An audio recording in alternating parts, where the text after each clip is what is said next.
নমস্কার বন্ধুরা, পূর্ণিমাস কিচেনে আপনাদেরকে সবাইকে স্বাগত। আমি আজকে আপনাদেরকে একটা রেসিপি করে দেখাবো পাঁচমেশালি। শীতকালে নানা রকম সবজি দিয়ে আমি এই পাঁচমেশালি রেসিপিটা আপনাদেরকে শেয়ার করব। এখানে আমি আলু নিয়ে নিয়েছি, কপি, আর কিছুটা লাউ শাক, পেঁয়াজ কলি, শিম আর বেগুন। চলুন তাহলে দেখে নেওয়া যাক আমার এই রেসিপিটি। আমি এখানে তেল নিয়ে নিয়েছি কড়াইয়ে। তেলের মধ্যে কিছুটা হলুদ আর একটু সামান্য লবণ দিয়েছি, দিয়ে আমি সবজিগুলোকে ভেজে নেব। এখানে আমি ফুলকপিটা আগে ভেজে নিচ্ছি।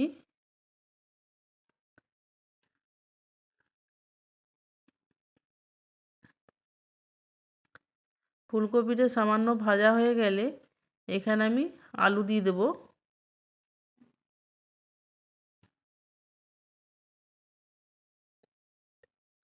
আলুটাকে এইভাবে আমি ভালো করে ভেজে নেব।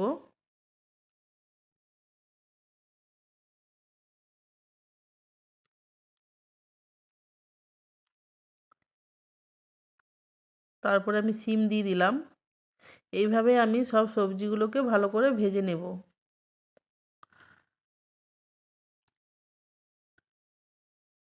শীতকালে নানা রকমের সবজি দিয়ে পাঁচমেশালি তরকারি খেতে খুব সুন্দর লাগে। আমার সবজিগুলো সব ভাজা হয়ে গেছে। ওই কড়াইয়ে আমি আবার কিছুটা তেল দিলাম।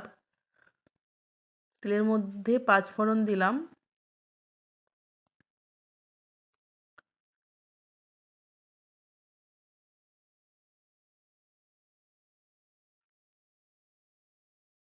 কিছুটা পেঁয়াজ কুচি।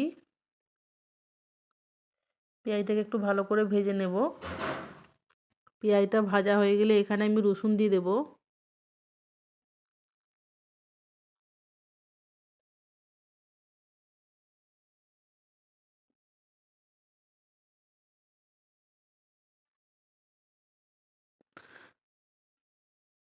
এখানে আমি আদা আর কাঁচা লঙ্কা একটু বেটে রেখেছিলাম, সেটাকে আমি দিয়ে দেব।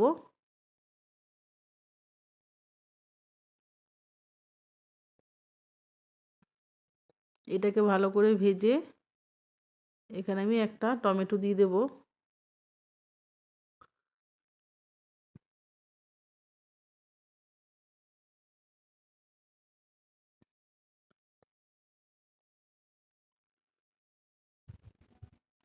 আমার এই রেসিপি যদি আপনাদের ভালো লেগে থাকে তাহলে আমার এই চ্যানেলটাকে প্লিজ লাইক, শেয়ার, সাবস্ক্রাইব করে আমার পাশে থাকবেন।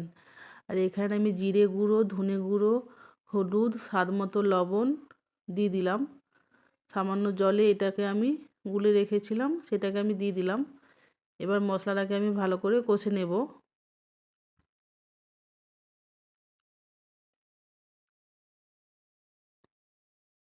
মশলাটা আমার প্রায় কষা হয়ে গেছে। এবার আমি ভেজে রাখা সবজিগুলো এর মধ্যে দিয়ে দেব।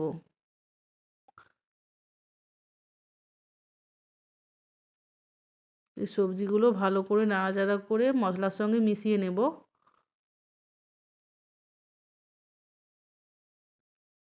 সবজিগুলোকে আমি ভালো করে ঢাকা দিয়ে এইভাবে কষে নেব।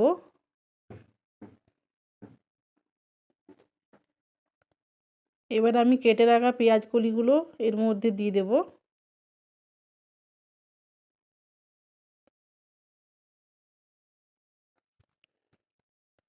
পেঁয়াজ কলিগুলোকে দেওয়ার পরে ভালো করে নাড়াচাড়া করে আরও একটু ভালো করে কষে নেব।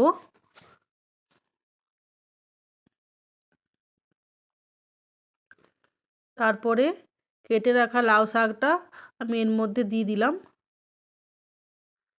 ওটা দেওয়ার পরে ভালো করে আমি নেড়ে চেড়ে কষে নেব।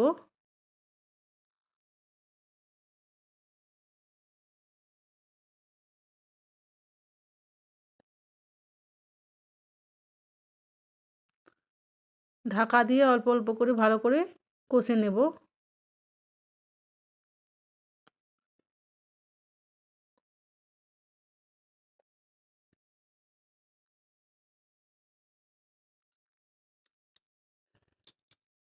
কষা হয়ে গেছে, এবার আমি সামান্য জল দেব।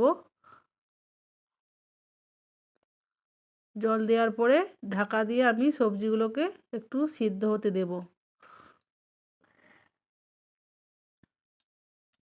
শীতের নানা রকম সবজি দিয়ে বাড়িতে আপনারা এইভাবে একবার করবেন, আমি যেভাবে করেছি আপনারা এইভাবে করবেন, খেতে খুবই সুন্দর হয়। গরম গরম ভাত দিয়ে খেতে খুবই ভালো লাগে। আমার এই রেসিপি যদি আপনাদের ভালো লেগে থাকে তাহলে আমার এই চ্যানেলটাকে প্লিজ লাইক, শেয়ার এবং সাবস্ক্রাইব করবেন। আমি একটু এখানে স্বাদ মতো চিনি দিয়ে দিলাম। চিনিটা আপনারা দিতেও পারেন, নাও পারেন। এবার আমি সামান্য ধনে পাতা দিয়ে নামিয়ে নেব। দেখুন বন্ধুরা, আমার এই সবজিটা কত সুন্দর হয়েছে। আপনারা এভাবে বাড়িতে একবার করবেন। আজকে এই পর্যন্ত। সকলেই ভালো থাকবেন, সুস্থ থাকবেন। ধন্যবাদ।